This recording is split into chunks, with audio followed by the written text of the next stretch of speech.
Todos os mortais, eles tendem a se transformar naquilo que pretendem ser. Então vamos para a carta de número 10 e para mim essa carta vai falar de falsidade. Tem um vídeo que eu gravei pro YouTube que, se eu não me engano, o nome é Influência, que eu tô com vários livros na capa, vou ver se eu coloco aqui a capa pra vocês. Vocês procurem lá no YouTube. Esse vídeo é muito legal porque vai falar um pouco sobre influência, esse mundo, sabe? E depois eu quero fazer um react a esse vídeo, porque teve muitas coisas que eu testei com relação a conversar com outras pessoas mais intencionalmente. Eu queria trazer pra vocês, assim, o que aconteceu, tá? No decorrer disso e por que a gente não pode levar todas essas ideias ao pé da letra, tá? Mas aqui, essa carta vai falar um pouco sobre essa falsidade, né? Sobre essa validação pessoal que a gente faz muitas vezes a partir do outro. Porque nessa carta aqui, o Maldonado vai escrever pro Vermelindo como um entusiasta diabólico. Super feliz porque o paciente, ele fez amizades novas. E a gente percebe que são novas, perigosas e até desejáveis. Ele vai falar exatamente isso, né? Desejáveis. Essa nova amizade é com um casal, assim, de meia idade, que é rico, inteligente e totalmente cético. Então, ou seja, todas as validações sociais, e aí ele vai ver naquele casal a imagem da sofisticação mundana. Então, assim, os caras ali, como que vai chegar pra um irmãozinho que não tem nada, que não tem sucesso na carreira, que às vezes tá remando com a vida, até precisando de ajuda? Como que tu vai querer ouvir mais esse irmão do que uma outra pessoa do mundo, cética, que ridiculariza a tua fé, mas que tem um sucesso absoluto na parte financeira, às vezes até na família, no teu ponto de vista, quando tu está olhando? Tá entendendo como é difícil nossa natureza pecaminosa conseguir enxergar algo além daquilo que nós queremos ver, né? Porque a gente, como eu falei, tu quer sair do Fuca pra Land Rover e tu não sabe o que aquela pessoa, qual que é o processo que aquela pessoa passou pra estar dentro daquela Land Rover.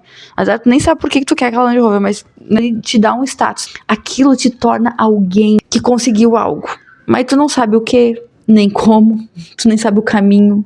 Tá entendendo? Se realmente vale a pena trilhar aquele caminho, o que essa pessoa perdeu, o que ela abriu mão, o que ela teve que fazer pra chegar ali, gente.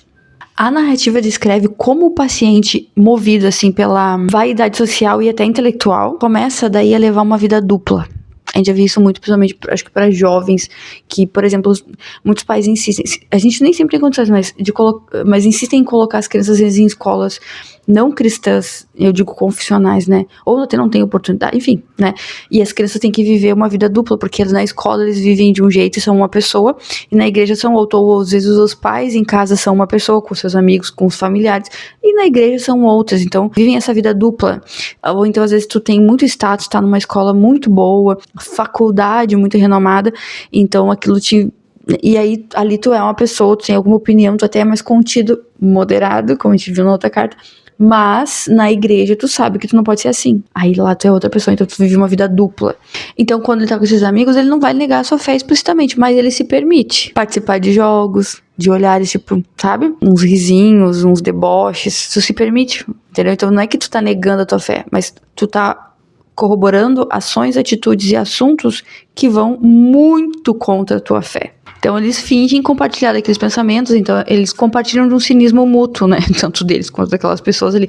A Bíblia fala de um versículo que fala assim, ó, que não se enganem, meus queridinhos, as más conversações corrompem os bons costumes. Não é que a gente se isole do mundo e não viva mais com as pessoas do mundo, não é essa a questão, mas viver constantemente alimentando esse tipo de amizade e viver dentro desses meios, esses círculos, tentando ter uma fé moderada, vai corromper os teus costumes. Os costumes nossos, muitas ideias e valores devem ser caros a nós. Com certeza, os nossos amigos que não têm os mesmos valores, ideias e princípios vão em algum momento nos confrontar, principalmente quando a gente vai deixar de fazer algo que todo mundo considera que é bom pra nós, por conta de que a gente entendeu que não é o que Deus quer pra nós. Aí tu vai ver, sabe? Mas tu tem que ser feliz. É isso que eles vão te dizer. Tu tá maluca. Então, é complicado, gente. Corrompe mesmo, tá?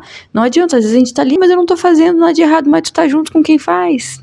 Tu se sente muito à vontade no meio de quem faz coisas assim. Então, algum problema não tá te ofendendo, aquilo não te magoa, não te machuca viver aquilo ali, ver aquilo acontecendo. E ele vai fazer com que o paciente ele demore para perceber que aquilo ali é uma tentação.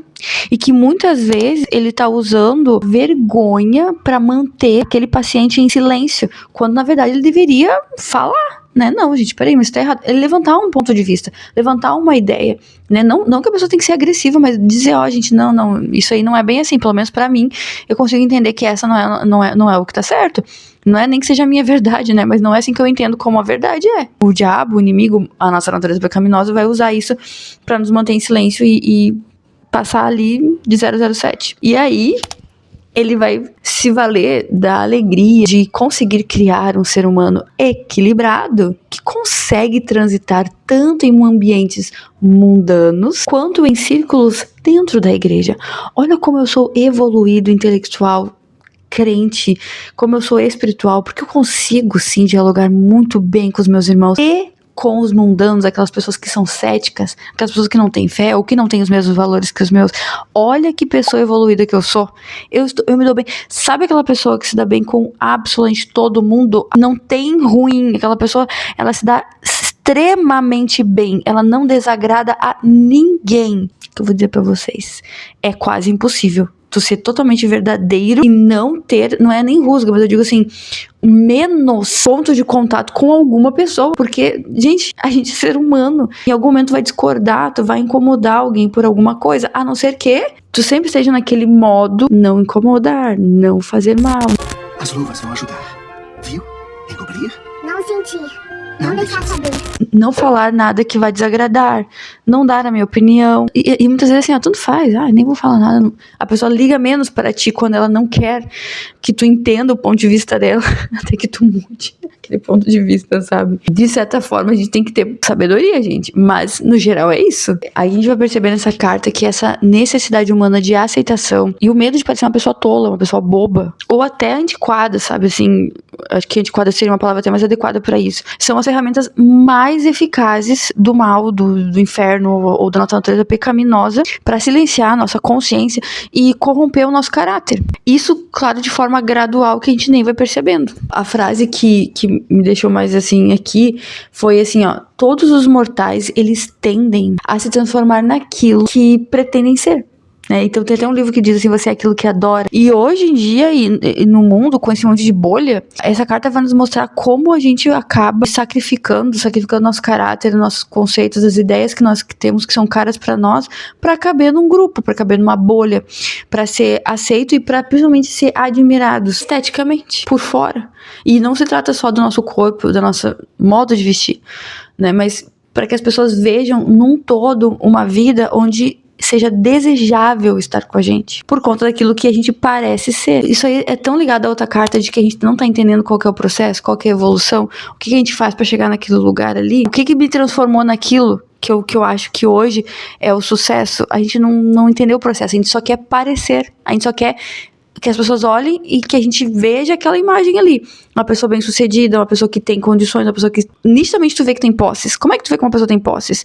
Pelo que ela posta, como que é a casa dela, como que é o carro que ela anda, quais são as roupas que ela tem, como que é o cabelo, como está o rosto dela. Aquilo ali pra ti é o teu objetivo. A gente tá com o objetivo tão forte, todos nós, que nós não conseguimos pensar no processo que leva a gente a ser assim. Então, o que a gente entendeu aqui? Que o mal, ele não precisa, por exemplo, que do blasfêmia. Tu só precisa rir da blasfêmia alheia, pra não ser excluído daquele grupinho. Ou então, tu começa a usar um jargão como puritanismo, que significa algo importante, bom, belo e desejável, em algo ruim, algo pesado, algo exagerado. Então, tu começa a criar um jargão de algo bom, aquilo se torna, na verdade, algo ruim, um excesso, algo que não é desejável, né? Então, além de ter uma traição silenciosa, quando tu ri de algo que, né, tu não precisa nem falar, só rir daquilo ali já te torna algo, um blasfemador, tu também vai usar o jargão que de algo que é bom, desejável, pra algo que não é tão bom assim, algo que é ruim. Ou então, essa embriaguez que a gente tá vivendo da sofisticação, então, da gente viver, que é o que eu disse pra vocês ali, né, viver com essa ideia de que a gente precisa ser mais complexo, mais dinâmico, mais inteligente, mais, sabe, inatingível, inacessível, nossa, pra poder acreditar que a gente evoluiu em alguma coisa. Aí a gente usa uns marcadores ridículos, assim, pra acreditar que a gente evoluiu em alguma coisa.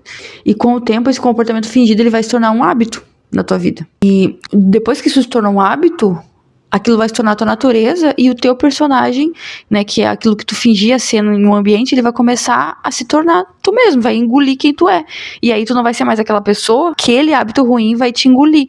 Ou seja, aquilo que tu fingia ser naquele grupinho ali vai ser quem tu é de verdade, com o passar dos anos. É legal as conexões que essa carta tem com a abolição do homem, né? Aquela ideia de que a gente cria o homem sem peito, sem hombridade, sem caráter, né? Quando é pequeno, a gente não exige nada dele disso, e depois, quando ele cresce, a gente cobre que os homens não sejam meninos, que eles sejam homens, mas nós já criamos eles como menininhos, não criamos eles para serem homens. E é legal que essa carta aqui, uma das curiosidades que vai mostrar no livro de notas, é que o livro, na verdade, está fazendo uma crítica à inteligentícia britânica da época, o comunismo literário, sabe, como uma moda, não por convicção, mas assim, porque tava na moda, aquela coisa assim, sabe, do intelectual comunista, sabe, aquela coisa assim. Então, ele vai fazer uma crítica nisso, e ele vai falar dessa ironia diabólica do mal danado, que chama a encarnação de Jesus de episódio desacreditado e degradante. Então, quando ele fala ali, você já sabe que está se referindo a essa encarnação, e ele revela o desprezo total do inferno pela matéria humana, né, de como, assim, olha, Jesus não precisava ter feito isso, entendeu? Ele era Deus, porque, sabe, aquela idiotice, assim, tipo, que sem noção, sabe, mais ou menos isso.